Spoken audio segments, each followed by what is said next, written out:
ഓരോ ദിനവും ഖുർആനിനൊപ്പം നന്മ വഴി 235 ദിവസം സൂറത്തുൽ ബഖറ 225.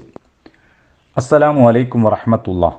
അൽഹംദുലില്ലാഹ് വസ്സലാത്തു വസ്സലാമു അലാ റസൂലില്ലാഹ്. അഊദു ബില്ലാഹി മിനശ് ശൈത്വാനിർ റജീം.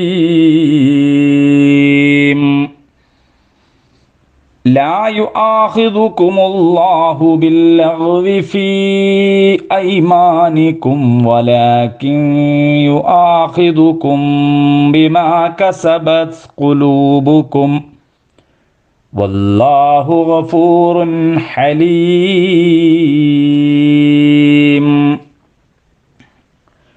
നിങ്ങൾ മനഃപൂർവ്വമല്ലാതെ ചെയ്യുന്ന പാഴ് ശബ്ദങ്ങളുടെ പേരിൽ അള്ളാഹു നിങ്ങളെ ശിക്ഷിക്കുന്നതല്ല. എന്നാൽ മനഃപൂർവ്വം ചെയ്യുന്ന ശബ്ദങ്ങളുടെ പേരിൽ അവൻ ശിക്ഷിക്കുക തന്നെ ചെയ്യും. അള്ളാഹു ഏറെ മാപ്പരുളുന്നവനും ദാക്ഷിണ്യമുള്ളവനുമാകുന്നു. സംസാരത്തിനിടയിൽ മനഃപൂർവ്വമല്ലാതെ നാവിൽ വന്നു പോകുന്ന ശബ്ദങ്ങളുടെ പേരിൽ ശിക്ഷ ലഭിക്കുകയില്ല. തൻ്റെയോ മറ്റുള്ളവരുടെയോ അവകാശങ്ങളിലും താൽപ്പര്യങ്ങളിലും ക്ഷണികമോ വിദൂരമോ ആയ എന്തെങ്കിലും ഫലം സൃഷ്ടിക്കണമെന്ന ലക്ഷ്യത്തോടെ ഉദ്ദേശപൂർവം ചെയ്യുന്ന ശബ്ദങ്ങളെയാണ് അള്ളാഹു വിചാരണ വിധേയമാക്കുക. നാവിൽ നിന്ന് വീണുപോയതിൻ്റെ എല്ലാം പേരിൽ അടിമകളെ പിടികൂടി ശിക്ഷിക്കുന്ന കഠിന ഹൃദയനല്ല അള്ളാഹു.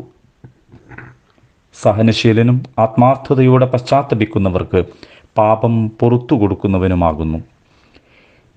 എല്ലാ കാര്യവും അള്ളാഹുവുമായി ബന്ധപ്പെട്ടതാണ്.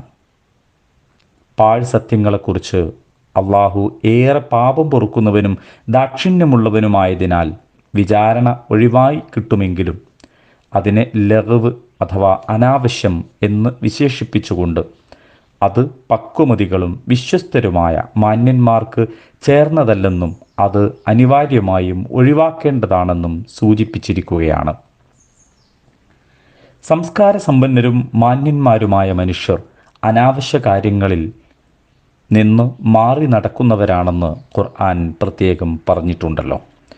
മനഃപൂർവ്വം ചെയ്ത ശബ്ദം അത് അനുവദനീയമായാലും അല്ലാത്തതായാലും ലംഘിക്കുന്നതിനുള്ള പ്രായശ്ചിത്തം 10 ദരിദ്രർക്ക് ആഹാരം നൽകുക, അല്ലെങ്കിൽ അവർക്ക് വസ്ത്രം നൽകുക, അല്ലെങ്കിൽ അടിമയെ മോചിപ്പിക്കുക.